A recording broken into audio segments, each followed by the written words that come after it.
That's why I want to share this message to you. Excel in speaking and knowledge. Sabihin nyo nga po, excel in speaking and knowledge. 2 Corinthians 8:7, sabi dito, but just as you excel in everything, kausap niya yung mga Corinthian church, okay? So ngayon, kausap kayo ng Lord, kausap niya ang Fire Starters Church. Aba, binibigay niyo yung best niyo, sabi ng Lord. As you excel in everything, in faith, speaking, knowledge, in all earnestness, and in the love we inspired in you, see that you also excel in the gracious work. So kailangan sa gawain ng Panginoon, sa pagbibigay, kailangan lahat yan. Lahat. Kailangan excelente. Hindi sa isang bagay lang. Diba? Excellent ka sa pananampalataya mo, pero sa giving, hindi. Hindi maaari yun kasi kailangan magkakadugtong yan lahat. Kapag excelente ka, lalong-lalo na sa Panginoon, sa pagsuserve mo, lahat ng bagay nagiging excelente ka. Amen? Kaya naman, I just want to give emphasis sa ating pananalita at sa ating karunungan. Okay? Kailangan ang mga Kristiyano, ang mga disipulo, kailangan ang fire starters ay excelente sa pananalita at sa kanilang karunungan. Amen? Gusto ng Diyos na ikaw ay maging excellent sa pananalita mo. Amen? Sinong gusto nun? Ayun, hallelujah. So let's pray. Father God in heaven, thank you for your word that will be declared today, O God. I pray, O God, that every word will be a reminder to us, O God, that we need to be excellent in everything, especially in speaking and in knowledge. Lord, Holy Spirit, you are free to move in this place. Touch our hearts, O God, so that when we go out of this place, we will never be the same. And God, hide me under your wings, that, Lord, that let your word, O God, be heard, not my words, O God, but your word, which brings transformation and blessing in our lives. This is our prayer in Jesus' name. Everyone says, Amen. Excel in speaking. Anong ibig sabihin ba ng excel in speaking? Excel in speaking focuses on developing excellent communication skills rooted in faith, knowledge, and love rather than focusing on selfish motives or negative talk. Ibig sabihin, kapag ang mga Kristiyano, ang fire starters, okay, tayo, mga disipulo ng ating Panginoon, kailangan pala maayos tayo magsalita.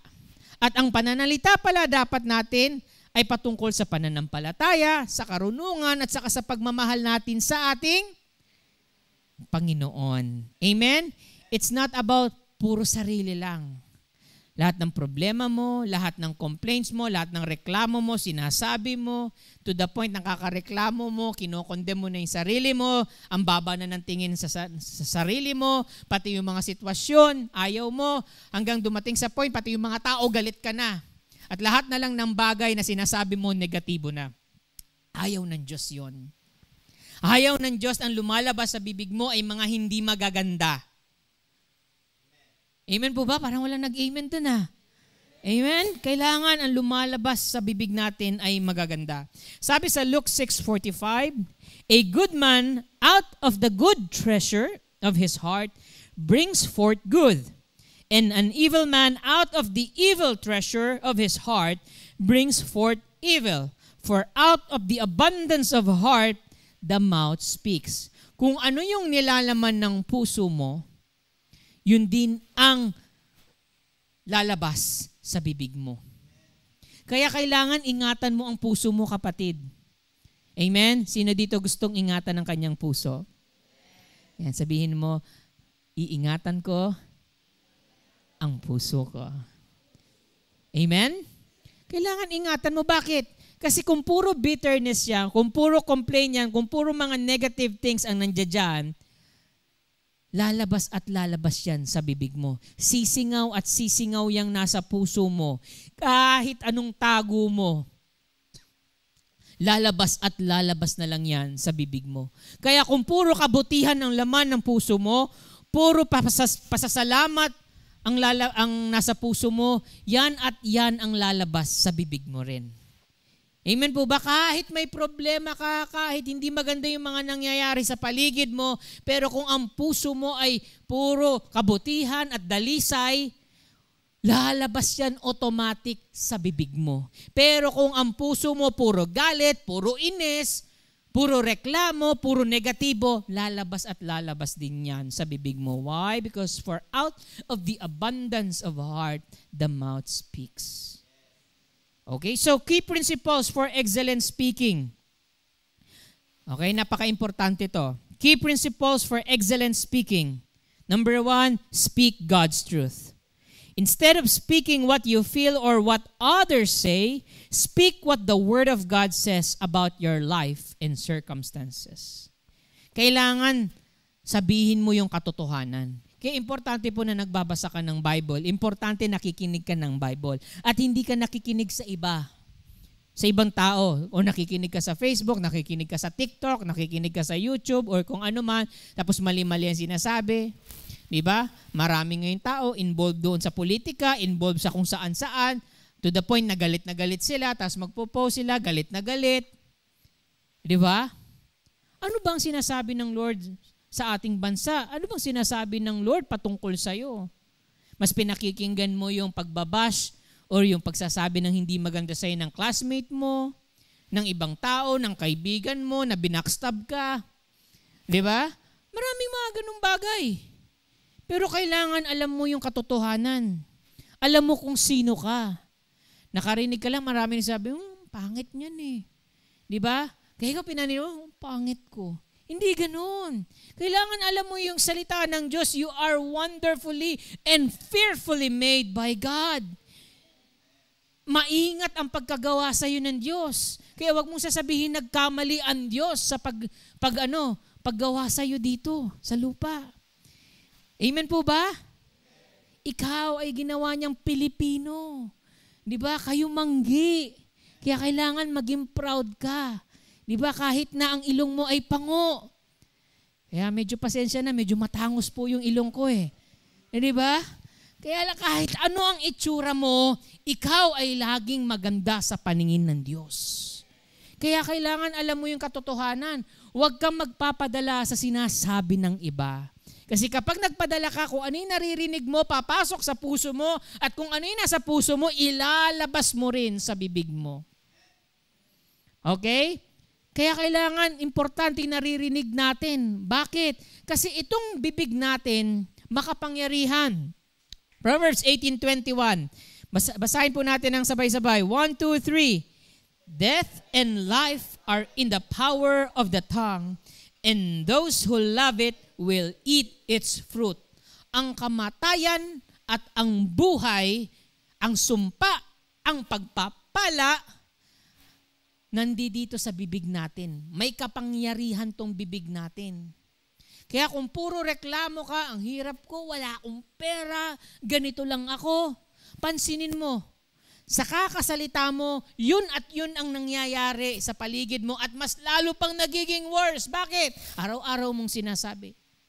Pero kung sinasabi mo, harap ka sa salamin, ang gwapo nito. Di ba? Ang ganda-ganda mo, pakurot nga. Ay, gaganda pa yung... Di ba? Sabihin mo sa nila, you're gonna be successful. You're a child of God. Amen? Speak the words of God. Speak blessings. Amen? Kaya every time tayo na nandito, magkakasama tayo, matuto tayo magsalita ng mga pagpapala at magaganda. Speak life and declare blessing sa kapatiran. Amen? Sabihin mo nga sa katabi mo, kalibitin mo, sabihin mo, you're a child of God. Sabihin mo ulit, the favor of God is on you. Parang, yung pagkasabi nyo, parang hindi rin kayo naniniwala. Sabihin nyo talaga, mean it. Ibig sabihin, be sincere. Amen? Kaya ang Pilipino, madali tayong maghilahan eh. Yun ang pinakaayaw ko, yung crab mentality. Why? Kasi sanay tayo manghila. Sanay tayo mang down. Sanay tayo mang discourage. Kaya yung bibig natin, pinapasa natin to sa mga anak natin at sa mga susunod na henerasyon. Hindi dapat, mga kapatid, speak life and speak blessing. Amen? Sabi mo sa katabi mo, God bless. Yan. Another principle about speaking the word or the truth. Joshua 1:8. Basahin po natin sabay-sabay. 1, 2, 3. This book of the law shall not depart from your mouth, but you shall meditate it day and night, that you may observe to do according to all that is written in it. For then you will make your way prosperous, and then you will have a good success. Kailangan daw ang salita ng Diyos, ang Biblia, hindi daw yan umaalis sa bibig mo. Anong ibig sabihin nun? Book of law shall not depart from your mouth. Sabihin yung Bible, didikit ko lagi sa bibig. Hindi, ang ibig sabihin nun, lagi mong nire-recite, lagi mong sinasabi. Amen? Lagi mong kinakanta. Diba? Yung mga music natin, yung mga gospel songs. Diba? Yun ang kinakanta natin. Tama po ba? Yun yung sinasabi natin. Why? Because ito yung sinasabi ng Lord eh. Bakit? Para pag-aralan mo day and night at makita mo sa sarili mo na ginagawa mo na yon, kakasabi mo, ginagawa mo na. Kasi you have to observe it in your life that what you're speaking is also what you are doing.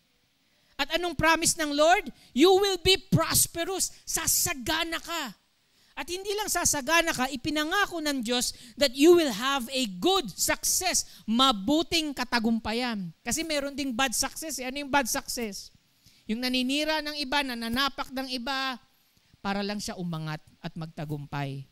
Gagawa ng masama. May ganun eh. Sa mundo ganun. Pero ang Diyos gusto niya, for you to have a good success, recite the Word of God, declare the Word of God, make sure that you are also doing the Word of God in your life, and God promised that He will make your life prosperous and you will have a good success. Amen ba? Sino dito ang gustong maging successful siya? Not tayo, di ba? Then we have to do the ways of God. Amen po ba? Hebrews 11:3. Sabay-sabay po natin. 1, 2, 3. By faith, we understand that the worlds were framed by the word of God, so that the things which are seen were not made of things which are visible.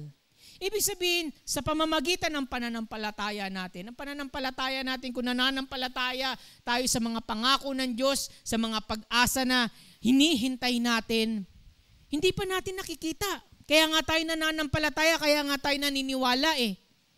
Sa mundo, ang gusto nila, to see is to believe.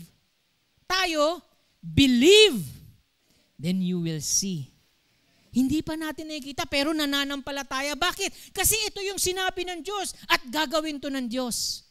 Amen? Kung ikaw ay magiging successful, you just have to speak the promise of God. Amen? Sabihin mo, i-declare mo yung promise ng Lord. Bakit? Ang mundo na ito, paano ba nabuo? Sabi dito, the worlds were framed by the Word of God. Nabuo ang mundo natin sa pamamagitan ng salita ng Diyos. And we share the same nature with God. We were created in His image, in His likeness. Kaya yung pag nagsasalita tayo, napapansin nyo, pag negative, talagang negative nangyayari. Pero when you speak life and blessings and truth, may kita mo, nagmamanifest yan sa reality mo. Amen po ba? Kaya ingatan mo yung salita mo kasi ang salita mo, yan ang bumubuo sa mundo mo. Anong klase bang mundo ang gusto mong buuin? Speak it. Sabihin mo. Kaya ingatan mo yan bibig mo. Amen? Another thing, key principles for excellent speaking. Be truthful and encouraging. Dito, medyo mahaba ako dito. Be truthful. Kailangan maging honest ka or maging truthful. Ibig sabihin, you speak the truth, yung sa katotohanan. Use speech to minister grace, not to cause harm or division in a way that demonstrate love for others. Kailangan pag nagsasalita ka, kapatid, hindi ka nakakasakit. Kailangan may grace. Punong-puno ng pagmamahal. Di ba?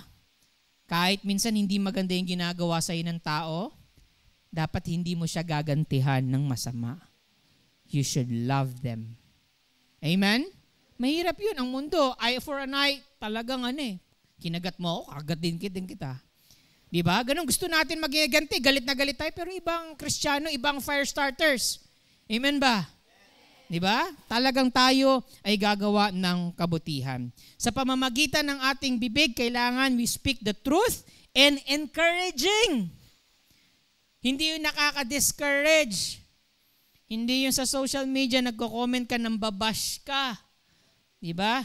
Speak the truth and encouraging. Amen?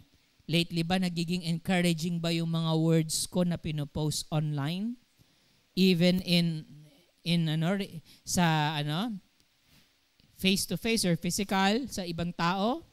Ganun ka rin ba? Ephesians 4:29, let no corrupt word proceed out of your mouth, but what is good for necessary edification that it may impart grace to the hearers. Gusto mo maging excelente ka sa pananalita mo? Ito ang gawin mo. Huwag kang magsasabi ng mga corrupt words, mga salita na masasama, salita makaka-harm, makaka-cause ng division, di ba? Mga bagay na hindi magaganda, dapat tinatanggal natin sa bibig natin. You have to train your tongue, you have to train your mouth to speak what is good and refuse to say what is evil. Amen? Bakit? Kasi pag nagsasalita ka, merong nakikinig. At yung nakikinig, ano ba ang gusto mong mangyari sa kanya? Gusto mo ba siyang masira ang araw niya? Gusto mo bang masira yung kanyang pananaw? Gusto mo bang gumante? Anong sabi? Pag nagsasalita tayo, anong purpose doon sa nakikinig? Kailangan ma-edify. Can you say the word edify? Ibig sabihin, to build up or encourage. Pag nagsasalita ka ba, nakaka-encourage ba? Pag nagsasalita ka ba, nakaka-bless? Di ba? Kailangan nakaka-bless. Amen? Ay, parang wala na sila. Andiyan pa ba kayo? Amen ba? Kalabitin mo yung katabi mo, sabihin mo nakaka-bless ka, kapatid. 1 Peter chapter 3 verse 8 to 9. Sabay-sabay po natin basahin. 1, 2, 3. Finally, wala pa ba? Ayan. Okay, sabay-sabay natin basahin. 1 Peter chapter 3 verse 8 to 9. 1, 2, 3. Finally, all of you, be like-minded, be sympathetic, love one another, be compassionate and humble. Do not repay evil with evil or insult with insult. On the contrary, repay evil with blessing, because to this you were called so that you may inherit a blessing. Amen? Kapag magsasalita tayo sa ibang tao, sasabi tayo ng katotohanan at mag-encourage. Anong sabi? Kailangan may simpatya.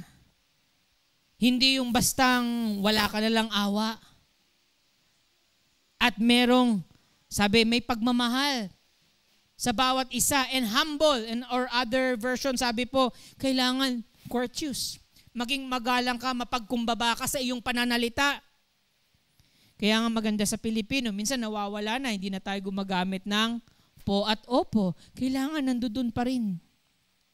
Kailangan maging magalang ka pa rin sa pananalita mo, sa magulang mo. Maging magalang ka sa mga leaders mo. Maging magalang ka sa mga classmates mo. Maging magalang ka sa mga kaibigan mo. It starts with your mouth. Yan ang una nilang mapapansin kasi yan din ang una nilang mapapakikinggan. Gusto mong igalang ka? It starts with your mouth. Paano ka ba trumato sa ibang tao? Paano ka ba magsalita? Paano ka ba gumalang sa kanila? Paano ka ba maawa sa mga ibang tao? Kapag ba sila gumawa ng masama, gagantihan mo ng masama? Kapag ikaw ay ininsulto, di ba? Ang insult, Pananalita yan. Sinabihan ka ng hindi magaganda, gagantihan mo. Di ba? Sinabihan kang pangit, mas pangit ka. Ay, hindi, ikaw yung pinakapangit. Nagantihan na kayo. Di ba? Sa tingin nyo, sinong pangit? Pareho na kayong dalawa. Di ba na pangit? Bakit? Ginantihan mo eh. Walang katapusan ang paghihigante. Kaya ayaw ng Diyos na ganon tayo ang ugali natin sa pananalita. Amen? Anong sabi? But on the contrary, repay evil with blessing. Kapag ginawan ka ng masama, ininsulto ka, ano daw dapat ang gawin mo? Repay, bayaran mo ng blessing. Di ba? Ano sasabihin mo? Kapag sinabi ka, hindi maganda, anong i-reply mo? God bless, kapatid. Di ba? Sabihin mo, God bless. Huwag mo hahayaan na masira ka dahil sa sinasabi ng iba at gagantihan mo. Wala ka ng pinagkaiba kung ganun din ang gagawin mo sa Kanya. Kaya kailangan maging matalino ang mga disciple, maging matalino ang fire starters. Amen po ba? Repay insult with blessing. Repay evil with blessing. Bless them. Di ba? Siguro kaya ako sinasabihan nito ng pangit, gutom lang siguro to. Mabilan nga ng burger. Di ba? Malay mo kaya gutom yun eh. Kaya nagsasalita ni mga ganun, gutom lang yan. Di ba? Yan ang ugali ng Kristiyano. Ibang-iba sa ugali ng mundo. Amen? Proverbs 18:6. A fool's lips bring strife, and his mouth invites beatings. Okay? Sa Tinagalog ko para mas madali niyong maintindihan. Sabay-sabay. Okay lang ba? Basahin natin. 1, 2, 3. Ang sinasabi ng taong hangal ang pinagsisimulan ng alitan at magdadala sa kanya sa kaguluhan. Gusto mo maging marunong ka sa pananalita mo? Check mo. Baka kasi yung sinasabi mo, yan ang nag-uumpisa ng gulo. Hangal daw ang mga tao na walang ginagawa, kundi magsimula ng away, magsimula ng gulo. Naalala ko nung pag may nag-aaway ng mga bata nung elementary, merong matanda na magsasabi, sige nga, waka mo nga yung tenga. Nga. Diba? Matanda na, pero walang pinagkatandaan. Gusto pa pag-awayin yung mga bata. Diba? Bakit anong lumalabas sa bibig? Hangal yung taong yun na ang gusto magkaroon ng alitan, magkaroon ng kaguluhan. Diba? Iano natin, wag naman yung mga bata, mga matatanda naman, paano nag-aaway? Chismisan dito, siraan doon, siraan dito. Popost sa Facebook, ay nako, kilala nyo ba ang ganito? Iba blind item pa. Diba? Tapos, ay, binackstab ako. Ay, grabe te. Gaganyan pa siya. Binabackstab ka na. Diba? Hindi dapat ganun. Hindi yung nag-uumpisa ka ng gulo. Sulsul ka dito. Sabi niya. Kahit hindi naman sinabi. Alam ko, ganito yun eh. Kaya ganun. Malis ka na dyan. Sulsul ng sulsul para magkaroon ng division at ng kaguluhan. Ayaw ng Diyos doon. Ang tawag sa taong yon, hangal. Kaya hindi dapat ganito ang ugali natin. You want to be excellent in your speaking, huwag kang magsusulsol. Ingatan mo yung bibig mo na hindi yan magkukos ng away, hindi yan magkukos ng kaguluhan. Another one, Proverbs 15:1. Sabi dito, a gentle answer turns away wrath, but a harsh word stirs up anger. Katulad din kanina. Kapag ang tao nagagalit, okay? Sino dito na nagalit na? Amen kayo. Amen, Pastor. Galit kami. Hindi naman ngayon, no? Hindi naman ngayon. Sinabi ko lang kung may pagkakataon na galit. Di ba pag nagagalit ka, minsan parang kang napoposes? Di ba? Na hindi mo na alam yung ginagawa mo? Sa sobrang galit mo, nakakapagsalita ka ng masasakit na salita. Tama ba? Kaya minsan, pag nakakita ka ng ganung tao, Saan gagantihan mo rin? Pero alam niyo po ba, na ganito pala makipag-usap sa mga ganitong klaseng tao? Ano yung underline word? Gentle answer. Kailangan maging malumanay ka. Galit na galit siya. Inis na inis ako. Grabe yan si ano. Ganito ginawa sa akin na gusto ko na sugurin. Ikaw, dapat ang sinasabi mo, tara sige, kuha kang itak. Hindi dapat ganun ang isasagot mo. Di ba? Kailangan ikaw yung nag-uumpisa ng kapayapaan. Malumanay ang pagsagot mo. Kasi kung hindi, makakaaway mo yung taong yun. Nag-i-steer ng anger. 'Di ba? Nag-away kayo, kailangan hindi ka rin galit. Kailangan ingatan mo yung puso mo. Ops, teka lang. Kontrolin mo yung puso mo. Kontrolin mo yung nararamdaman mo. Bakit? Kasi kapag may nasabi kang hindi maganda, makinig maigi, pag may nasabi kang hindi maganda at nai-release mo na yon, hindi mo na kayang ibalik yon, kapatid. Narinig na yon ng kabilang tenga ng kausap mo at matatandaan niya yon at magkakaroon siya ng galit sa iyo. Na minsan yung galit na yan ay hindi niya mawala-wala sa kanyang memorya. Kaya ingatan mo. Dahil pagsisisihan mo kapag hindi ka nag-ingat sa mga sinasabi mo. Amen ba mga kapatid? May natututunan ba? Diba? Kailangan gumaling tayo sa pananalita natin. James 1:19, my dear brothers and sisters, take note of this. Everyone should be quick to listen, slow to speak, and slow to become angry. Mas mabilis ka dapat makinig. Yung listen na sinasabi dito, hindi lang yung naririnig mo yung sinasabi niya, kundi naiintindihan mo yung pinanggagalingan ng tao. Kasi kapag naintindihan mo, bakit kaya siya ganito? Magiging malumanay ka. Magiging mabagal ka magsalita. Hindi yung mabagal na, mama. Hindi ganun. Ibig sabihin, mabagal na pananalita, dahan-dahan ka na iniisip mo yung sinasabi mo bago mo bitawan. Itong taong to kailangan siguro ng encouragement. Diba? Itong tao na to kailangan lang siguro niya ng karamay. Kailangan natin intindihin. At hindi tayo yung nagagalit agad. Kasi ikaw ganito eh. Nagagalit agad tayo sa isang sitwasyon. Kailangan naiintindihan natin. Amen po ba? Proverbs 11:13. A talebearer reveals secrets, but he who is faithful spirit conceals a matter. Sa Tagalog, basahin natin ng sabay-sabay. 1, 2, 3. Ang mga taong madaldal ay nagsisiwalat ng sikreto ng iba, ngunit ang taong mapagkakatiwalaan ay nakakapagtago ng sikreto ng iba. Ikaw ba to kapatid? Mapagkakatiwalaan ka ba? O madaldal ka? Sinabing wag sasabihin, ay, sabi ni ganito. Hoy ha? Atin-atin lang to ha? Minsan ang mga leaders ko, tinetest ko yan. Pag nagmi-meeting kami.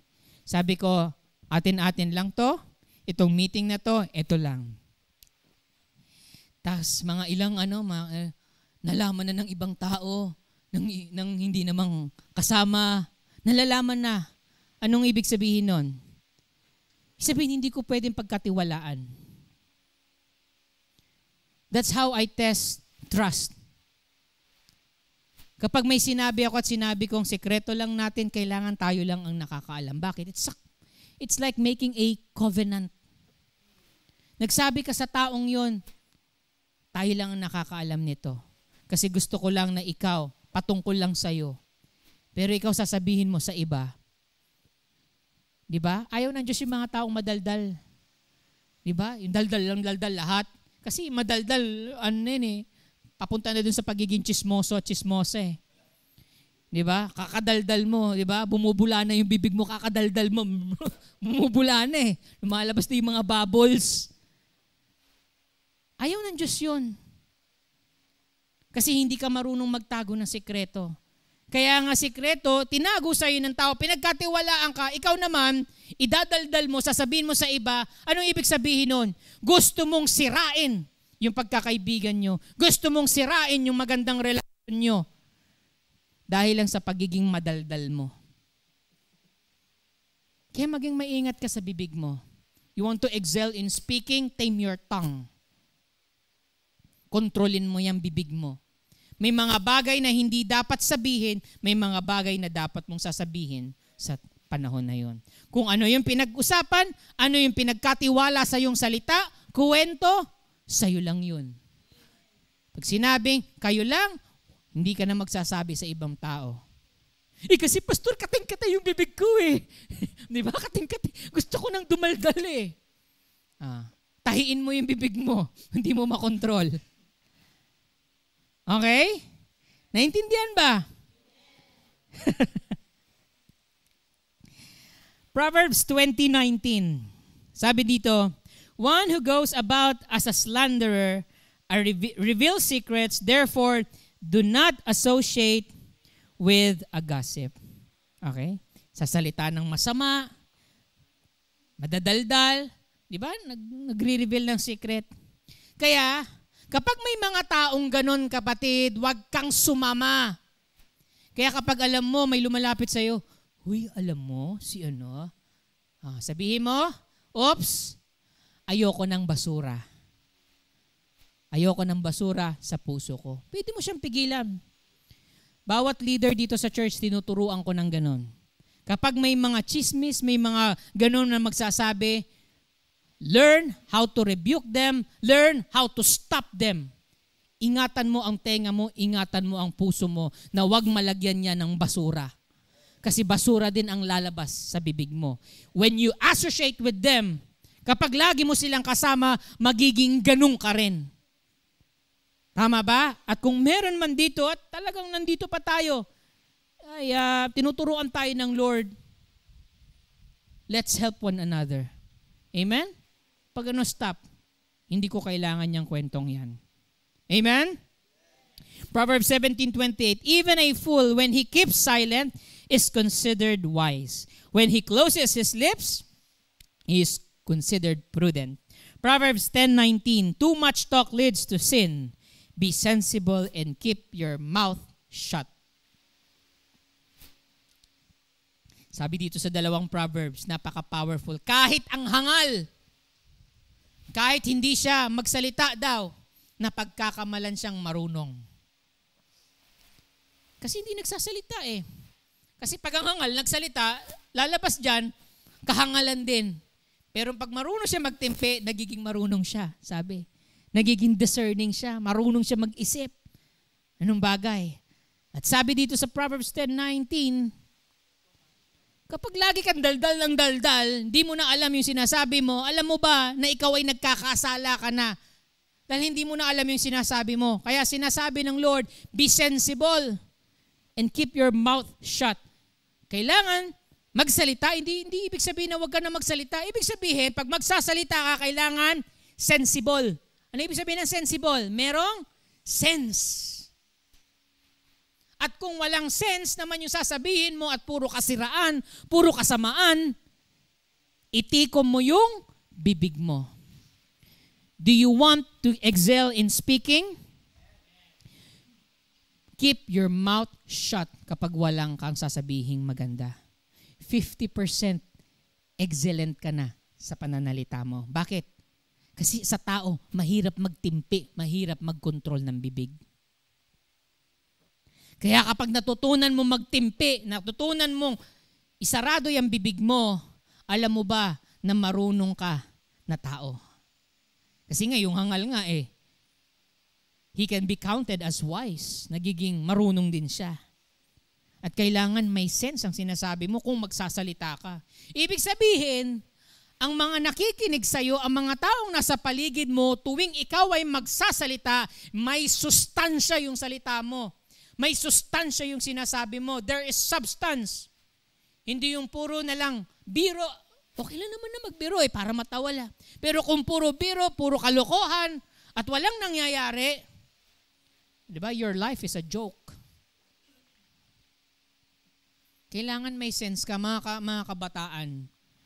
Believe me, kapag nag-umpisa kang magsalita ng may sense, Mararamdaman niya ng mga teachers mo, mararamdaman niya ng mga taong marurunong. Hindi to basta-basta nagsalita. At pag nagsasalita talaga to, may laman, may sustansya. Diba? Hindi ka lang basta yung nag-iingay lang, pero walang sustansya yung sinasabi mo. Amen? Ang fire starters, ang mga disipulo dito. Amen? May sense kausap. Amen ba? Amen ba? Every time na nagsasalita ka, may natututunan ng ibang tao. Gustong-gusto nilang lumapit sa'yo kasi may natututunan sila sa'yo. Kakaiba yung sinasabi mo. Karunungan na nanggagaling sa Diyos. Na hindi nila, talaga ganun. Ang hirap naman nun na repay evil with blessing. Diba? So, pinapakita mo, sinasabi mo, kakaiba kapatid. Yan ang hinahanap ng mundo. Amen? And be excellent in your speaking. Number 3, glorify God in your speech. Use your words to give God honor, praise, and acknowledging His worth, which is a form of your worship. Proverbs 71:8, my mouth is filled with your praise and with glory all day long, and I will bless the Lord at all times. His praise shall continually be in my mouth. Psalm 34:1. Kailangan pag nagsasalita tayo, lumalabas sa bibig natin. Kailangan nagluluwalhati sa Diyos, nagbibigay papuri, nagbibigay pasasalamat all day long, continually. Araw-araw. Di ba? Minsan yung iba kakagising pa lang, parang sa buhay. Parang nabibwisit na siya sa buhay niya. Sirang-sira na yung buhay niya. Bakit pa ako? Pasalamat ka. Nabuhay ka pa eh. Sabihin, hindi pa tapos si Lord sa'yo. Amen ba? 1 Thessalonians 5:16-18, rejoice always. Pray without ceasing. In everything give thanks, for this is the will of God in Christ Jesus for you. Magalak ka kapatid, maging masaya ka. Tignan mo yung katabi mo. Tignan nyo. Masaya ba siya? Tignan mo. O pilit lang yung saya niya. Sabihin mo, sasaya ka rin. Dali, mo siya? Kalabitin mo, sabihin mo, sasaya ka rin. Pray without ceasing. Huwag kang huminto sa pananalangin. Pag manalangin ka, Lord, salamat. Lord, ito yung pangangailangan ko ngayong araw na ito. Bigyan mo ako, Lord, ng kailangan ko ngayong araw na ito. Amen? In everything, give thanks. Sa lahat ng bagay, magpasalamat sa Diyos. Hindi yung puro reklamo. Diba? Ayan na naman, bayaran na naman, wala na namang makain, wala na namang Lahat na lang ng bagay, marami tayong excuse, marami tayong reklamo. Try mo maghanap ng mga bagay na ipagpapasalamat mo. Alam mo kung bakit?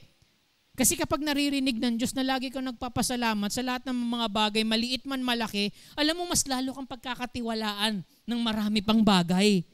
Amen? Gusto nyo ba yon ng marami? O damihan mo yung pagpapasalamat mo sa Lord. Amen? Hindi yung mas madami yung excuse mo, complaint mo. As much as possible, i-zero mo yung pagko-complain mo. Pag nakikita ka, walang laman yung rep mo. Lord, thank you. Kasi alam ko, pupunuin mo to. Kailangan lang bawasan, matanggal, ma-empty. Kasi may bago kang ilalagay. Amen? Kita mo yung wallet mo. Hala, puro resibo ah. Di ba? Lord, salamat. Another opportunity para ito ay punuin mo. Amen? Kung magreklamo, walang laman. Huwag na, hindi na ako magsimba. Di ba? Pasalamat ka. Kita mo, dadami at dadami yan.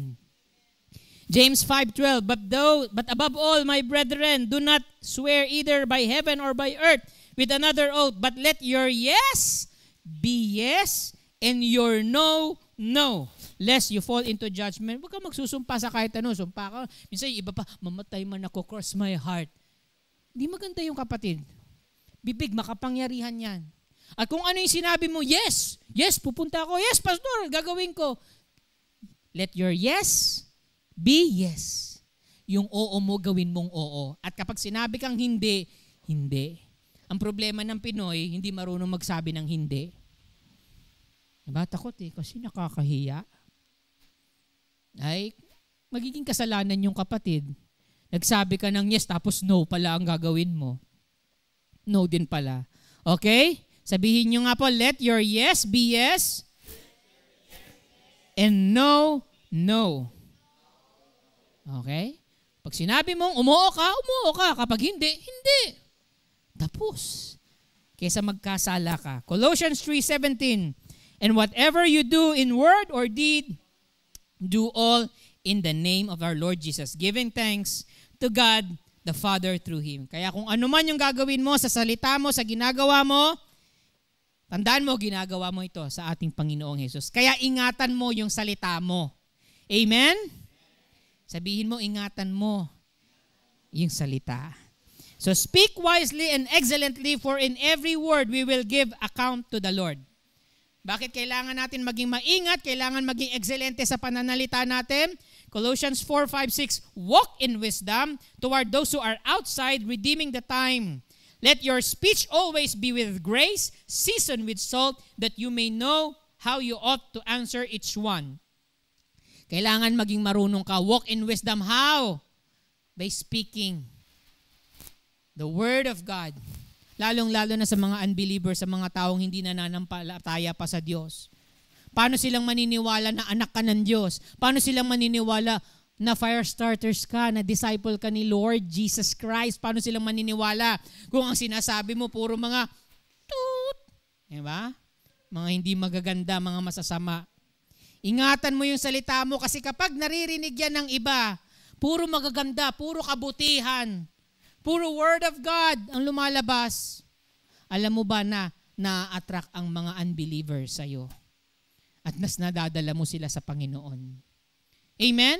Why? You're speaking hope. You're speaking truth. You're speaking light to them. Amen? At kailangan with grace. Hindi yung babasta-basta lang tayo kaya maging mahinahon. Amen? Season with salt. Sabihin, kailangan may sustansya. May laman, may lasa yung sinasabi mo. Hindi yung puro mapait, yung sinasabi mo, puro bitterness, kabigatan. Amen? Kailangan encouraging. Bakit?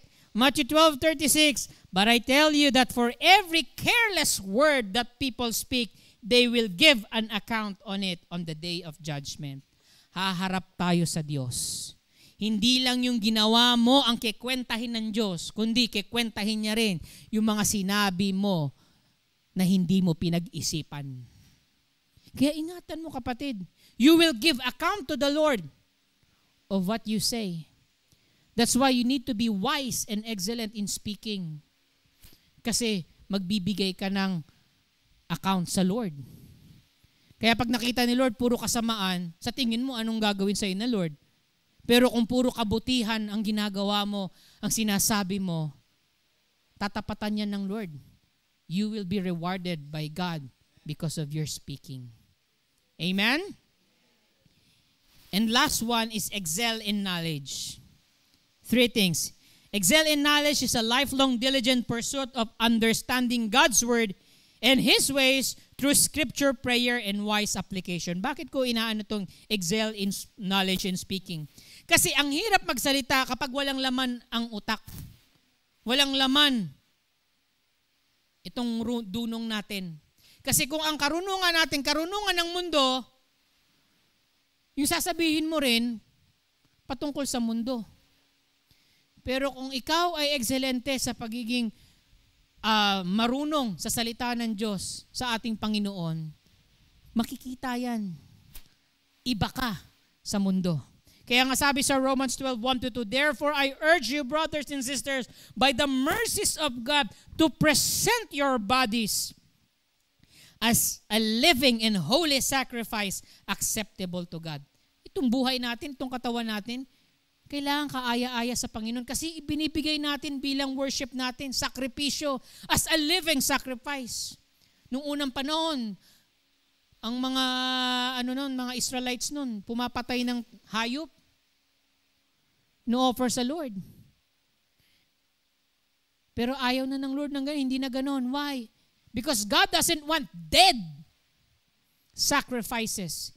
He wants living sacrifices. Ikaw na nabubuhay. Sakripisyo mo, ibigay mo para sa Lord. Kaya naman, sabi dito, living in a holy sacrifice acceptable to God, which is your spiritual service of worship. And do not be conformed to this world, but be transformed by the renewing of your mind, so that you may prove what the will of God is, that which is good and acceptable and perfect. Kailangan mabago yung isipan natin. Amen? Kasi na-impluwensyahan tayo ng TikTok. Ay, ganito. Ganun. Diba? TikTok, di ba? Kakaganon mo, hindi mo na alam yung salita ng Diyos. Amen. Kailangan mabago. Kapag nabago to, magbabago din yung pananalita mo. Amen. So how to excel in knowledge? 1, saturate with scripture. Ibabad mo yung salita mo. Ibabad mo ang sarili mo sa salita ng Diyos. Joshua 1:8, di ba kanina, the book of law shall not depart from your mouth, meditate in it day and night. Pag-aralan mo, hindi lang yung porque binasa natin, yun na yun. Hindi kapatid. Pag-aralan mo, take time. You have to make time. Bumabad ka sa salita ng Diyos. Hindi yung babad ka sa chismis, babad ka sa YouTube. Amen? Kailangan maging marunong ka. Kasi wala kang sasabihin kung wala kang ilalagay dito. Amen? Number 2, engage in prayer. Ephesians 1:17-20. Sabi dito ni Pablo sa mga Ephesians, sa church sa Ephesians, I keep asking that the God of our Lord Jesus Christ, the glorious Father, may give you the spirit of wisdom and revelation. Talagang nananalangin si Pablo. Nabigyan kayo, sabi niya, ang panalangin niya para sa mga Ephesians church, or panalangin niya para sa atin, sa church. Nabigyan tayo ng wisdom at revelation so that you may know Him better. I pray that the eyes of your heart may be enlightened in order that you may know the hope to which He has called you, the riches of His glorious inheritance in His holy people, and His incomparably great power for us to believe. Gusto ng Diyos kasi minsan hindi natin maintindihan yung salita ng Diyos. Pero kailangan i-engage ka sa Diyos na gumawa ng kanyang salita, na nagsabi ng kanyang salita. Amen? Kailangan kausapin mo. Engage and pray kasi ganun din si Pablo. Pinapanalangin pa nga niya ang iglesia, ang church, tayo. Di ba kailangan yun din ang panalangin mo sa bawat isa na magkaroon ng revelation. Ano yung revelation? Ito yung spiritual understanding sa panahon na kailangan mo yun. May mga desisyon kang gagawin, sitwasyon. Pero kung walang Word of God, walang karunungan na nagmumula sa Diyos, hindi mo alam kung ano-ano na lang ang gagawin mo.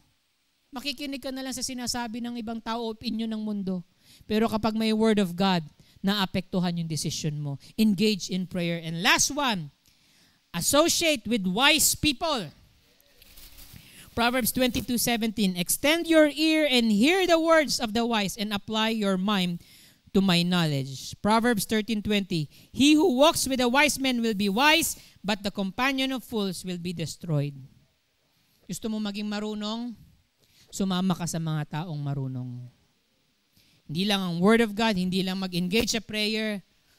Kaya every time na may fellowship ang young people, sama kayo. Bakit? Marunong yung youth pastor ninyo. Gusto nyo maging marunong? Sama kayo sa youth pastor nyo.